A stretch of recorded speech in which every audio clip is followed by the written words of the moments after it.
I babysat for $500 cash. I'll never do it again. I almost didn't take the job. Something about the ad felt off.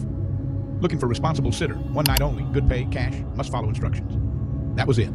No details about the kid, no address, nothing about the hours. Just a burner Gmail account to reply to. I was broke enough to overlook all that. My rent was due in 3 days, and my fridge was down to half a jar of pickles and an expired yogurt. So I sent a message, figuring I wouldn't get a reply. I got one back in less than an hour. Thank you for reaching out. The job is simple. Watch our son Matthew from 7 p.m. to midnight. $500 cash. Please do not let him look into mirrors. Please do not answer the door if someone knocks and claims to be us. I stared at the screen, rereading the message. No mirrors. Don't open the door. Those weren't instructions. Those were warnings. But again, $500. $500 for 5 hours of sitting on a couch while a kid sleeps. I could ignore the creepiness for that. The house was out in the suburbs, tucked away at the end of a cul-de-sac with no streetlights. Every house on the street was dark except theirs. A faint yellow glow behind heavy curtains. The parents greeted me at the door. They looked normal. Almost aggressively normal, like the kind of people you'd see in stock photos. Mom in a cardigan, dad in khakis, both smiling too wide. "We're so glad you could make it," the mom said, ushering me inside. Matthew's upstairs, already in his room. I nodded, clutching my backpack strap. "Any allergies? Bedtime routine?" The dad cut me off. "The instructions in the email are the most important. Don't let him near mirrors. Don't answer the door." "Right," I said, trying to sound casual. "Can I ask why?" The mom's smile faltered for half a second, but she recovered fast. "Just follow them. We'll be back at midnight. 500 cash like we promised." Before I could press further, they slipped out the door. The lock clicked. The house felt wrong once they left. Too quiet. Not the cozy suburban quiet where you can hear the hum of a fridge or a distant dog bark. This was sterile, like the silence in an empty hospital wing. I wandered through the downstairs. Every reflective surface was either missing or covered. The bathroom mirror gone, the TV screen draped with a sheet, even the glass in the picture frames replaced with paper. The air prickled against my skin. I checked on the kid. Matthew was sitting cross-legged on his bed, staring at me when I opened the door.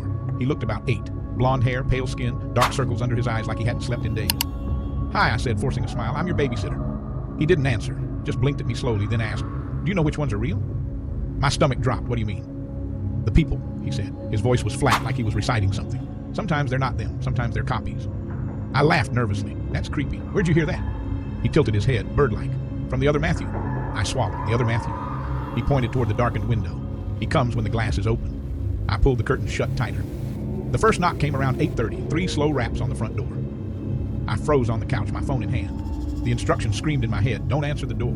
Another knock, louder this time. "Hey," a man's voice called, muffled through the wood. "It's us, we forgot something inside." The parents. My pulse thudded in my ears. It sounded like the dad, but flatter, like someone replaying a recording through a bad speaker. I crept closer, careful not to touch the knob. "We just need to come in for a second," the voice said. Behind me, I heard movement on the stairs. Matthew was standing halfway down, clutching the railing, staring at the door with wide eyes. "That's not them," he whispered. The knocking stopped. The hours dragged.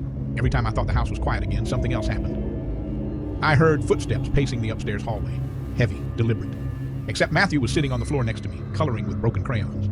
The TV, even with the sheet over it, flickered to life with static. I yanked the plug from the wall. It kept flickering for a full 10 seconds before finally going black. Another knock, this time the mom's voice. "Please, he's dangerous. Let us in before it's too late." Matthew started crying, covering his ears. I didn't open the door. At 1100, I heard whispering, not from the door this time, from upstairs. I crept up, leaving Matthew on the couch with my phone flashlight. The whispers grew louder as I reached his bedroom. The door was cracked open. Inside, the moonlight from the window illuminated a figure sitting on the bed. Matthew, except I'd left him downstairs. This Matthew looked identical but wrong, the way a wax figure almost looks real until you see the eyes. His lips moved, whispering to himself words I couldn't quite make out. Then he snapped his head toward me. I slammed the door shut and bolted down the stairs. The real Matthew was exactly where I'd left him. He looked up at me with tears streaking his face. "You saw him," he said. I didn't answer. 11:40.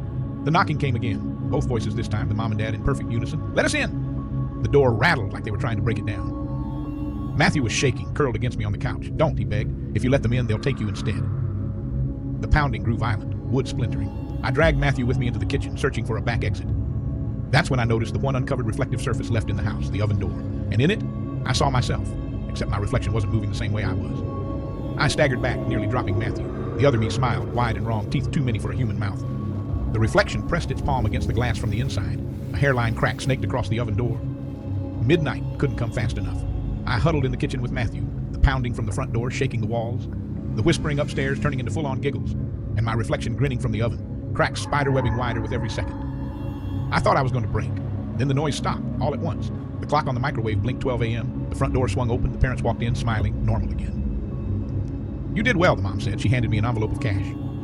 My hand shook as I took it. What the hell is wrong with this house? With him? I pointed at Matthew, who clung to my leg. The dad crouched down,